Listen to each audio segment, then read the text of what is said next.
नौसेना की ताकत बढ़ाने के लिए भारत ने बना लिया जबरदस्त प्लान। अब आईसीबीएम के साथ हाइपरसोनिक मिसाइल से लैस होंगी सबमरीन। नई न्यूक्लियर सबमरीन के लिए प्लान रेडी। दुश्मन चीन का निकलेगा दम। दोस्तों, लड़ाकू विमान हो या फिर जंगी पोत, ये हथियार बेहद घातक तब हो जाते हैं जब इन्हें जबरदस्त क्षमताओं वाली मिसाइलों से लैस किया जाता है। भारत अपने सुखोई 30 विमानों को भयंकर मिसाइलों से लैस करके घातक बना रहा है। इनके साथ ही भारत अपनी नौसेना को भी दमदार बना रहा है और इसके लिए खास तरह की मिसाइलें तैयार की गई हैं। भारत ने हाल ही में हाइपरसोनिक मिसाइल का सफल टेस्ट किया है। ये एक एंटी शिप मिसाइल है, मतलब ये किसी भी जहाज या कैरियर को डुबाने की क्षमता रखती है। इस मिसाइल में परंपरागत और परमाणु दोनों तरह के हथियार का वॉर हेड के तौर पर इस्तेमाल किया जा सकता है। अब इस मिसाइल को भारत अपनी आने वाली परमाणु पनडुब्बियों में लैस करने वाला है, जिससे दुश्मन चीन की टेंशन बढ़ जाएगी। ये भारत की हाइपरसोनिक मिसाइल से लैस परमाणु पनडुब्बियां कितनी घातक साबित होंगी और इसके लिए पनडुब्बियों में क्या सेटअप बनाना होगा, जानने के लिए वीडियो को अंत तक देखिए। सरकार ने हाल ही में 2 परमाणु पनडुब्बियों को दिया अप्रूवल। डीआरडीओ पहले से ही इनके लिए तैयार कर रहा था मिसाइलें। भारत सरकार ने 2 नई परमाणु पनडुब्बियों को बनाने के लिए हाल ही में अप्रूवल दिया है, लेकिन ये भारत की बड़ी योजना है जिसे वो काफी वक्त पहले ही तैयार कर चुका था। डीआरडीओ इसी वजह से इन पनडुब्बियों के लिए पहले से ही ताकतवर मिसाइलें तैयार कर रहा है। के सीरीज की मिसाइलों के साथ डीआरडीओ और भी मिसाइलें तैयार कर रहा है और यहाँ तक कि हाल ही में तैयार हुई हाइपरसोनिक मिसाइल भी इसी योजना के तहत बनाई गई है। ये मिसाइल 1500 किलोमीटर की दमदार मारक क्षमता रखती है। ये मैक 6 की स्पीड से दुश्मनों को दहला सकती है।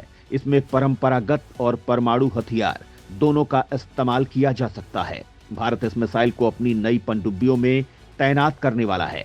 ये पनडुब्बियां 2036 में बनकर तैयार होंगी। तब तक भारत की हाइपरसोनिक क्षमता बेहद एडवांस्ड हो चुकी होगी, क्योंकि इस मिसाइल को ऑपरेशनल होने में ज्यादा से ज्यादा 2 साल का वक्त लग सकता है। इतना ही नहीं, तब तक भारत दूसरी हाइपरसोनिक मिसाइलें भी तैयार कर लेगा और हालात काफी बदल जाएंगे। रक्षा तकनीक में बेहद तेजी से काम करने की जरूरत है, क्योंकि पाकिस्तान जैसा देश खुद को गिरवी रखकर भी तेजी से अपनी क्षमताओं में विकास कर रहा है। वो भारत से बेहद पीछे है, लेकिन दुश्मन को कम समझना गलती हो सकती है। पाकिस्तान न्यूक्लियर ताकत से लैस है, जो भारत के लिए बड़ा खतरा है।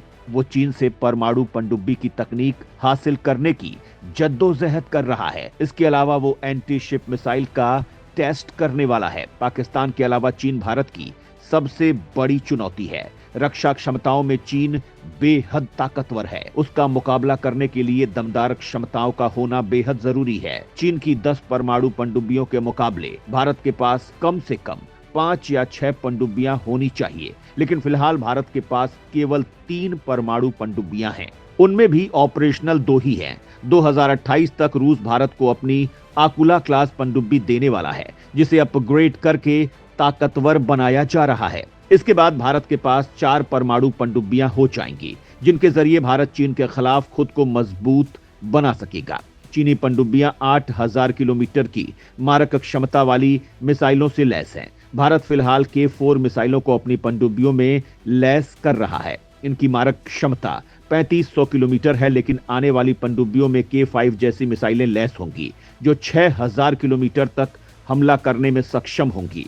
भारत इसमें अपनी हाइपरसोनिक मिसाइल भी लैस करेगा। भारत की मौजूदा पनडुब्बियां चीन को रिएक्शन देने की दमदार क्षमता रखती हैं, क्योंकि 3500 किलोमीटर की रेंज वाली मिसाइल अगर बंगाल की खाड़ी से दागी जाती है तो ये पूरे चीन को निशाना बना सकती है। भारत परमाणु पनडुब्बियों को लेकर मजबूती से काम कर रहा है। आईएनएस वर्षा प्रोजेक्ट के तहत सबमरीन बेस बनकर हुआ तैयार, जल्द ही किया जाएगा ऑपरेशनल। हिंद महासागर में बढ़ेगी ताकत। परमाणु पनडुब्बियों को लेकर भारत मजबूती से काम कर रहा है, क्योंकि 2 परमाणु पनडुब्बियां 10 डीजल पनडुब्बियों से ज्यादा ताकतवर साबित होती हैं। ये लंबी दूरी तक जा सकती हैं और दुनिया के किसी भी कोने में हमला करने में सक्षम होती हैं। इनकी वजह से पूरी दुनिया पर दबाव बनाया जा सकता है। रूस की बहुत बड़ी ताकत है परमाणु पनडुब्बियां। रूस की इस ताकत की वजह से ही अमेरिका उससे खौफ खाता है।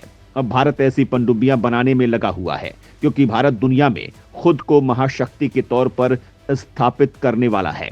परमाणु पनडुब्बियों को लेकर भारत का बड़ा प्लान है। इसी वजह से उसने समंदर में पहले ही परमाणु पनडुब्बियों का बेस तैयार कर लिया है। इसे जल्द ऑपरेशनल किया जाएगा। इसे INS वर्षा के नाम से बनाया गया है। इससे हिंद महासागर में भारत की नौसैनिक ताकत बढ़ जाएगी। इसे आंध्र प्रदेश के रामबिली गांव के करीब बनाया गया है। भारत की परमाणु पनडुब्बियों में वर्टिकल लॉन्च का सिस्टम नहीं है। आने वाली पनडुब्बी में इस तकनीक का भी इस्तेमाल किया जाएगा, जिससे इसके जरिए क्रूज मिसाइलों और हाइपरसोनिक मिसाइलों को दागा जा सकेगा, जिससे पनडुब्बियों की ताकत में तगड़ा इजाफा होगा। इसके अलावा भारत 6 परमाणु पनडुब्बी तैयार करेगा। इसी के तहत पहली 2 का अप्रूवल सरकार ने दिया है। वक्त के साथ इस प्रोजेक्ट में दूसरी पनडुब्बियां जुड़ जाएंगी। भारत फिलहाल इस क्षमता में इनिशियल स्टेज में है। आगे चलकर भारत तेजी से पनडुब्बियों का प्रोडक्शन कर सकेगा। डीजल सबमरीन के अलावा भारत AIP के लिए भी काम कर रहा है। भारत फ्रांस के साथ मिलकर 3 स्कॉर्पिन क्लास सबमरीन बनाने वाला है। इसके अलावा भारत AIP तकनीक वाली 6 परमाणु पनडुब्बियां बनाने वाला है। इस कवायद का नतीजा ये होगा कि पनडुब्बियों के मामले में भारत चीन के साथ गैप को कम कर सकेगा। फिलहाल चीन हमसे काफी आगे है। इसकी वजह यह है कि वक्त के साथ पिछली सरकारों ने इस मामले में ध्यान नहीं दिया है। अभी भी AIP तकनीक वाली पनडुब्बियों के लिए कोई काम नहीं किया जा रहा है। इसके लिए जल्द विदेशी पार्टनर्स से करार करना जरूरी है। भारत युद्धपोत के मामले में तेजी से काम कर रहा है। फिलहाल भारत के अंदर स्वदेशी तरीके से 60 से ज्यादा युद्धपोतों का निर्माण किया जा रहा है, लेकिन इस स्पीड को बढ़ाने की जरूरत है। भारत अपने युद्धपोतों की संख्या को 170 तक बढ़ाना चाहता है। इस सिलसिले को लगातार बनाए रखने की जरूरत है, क्योंकि चीन अपने युद्धपोतों की तादाद 500 से ज्यादा करने वाला है। इस मामले में भारत के पास प्लस पॉइंट ये है कि भारत अब हर तरह के युद्धपोत खुद ही तैयार कर सकता है।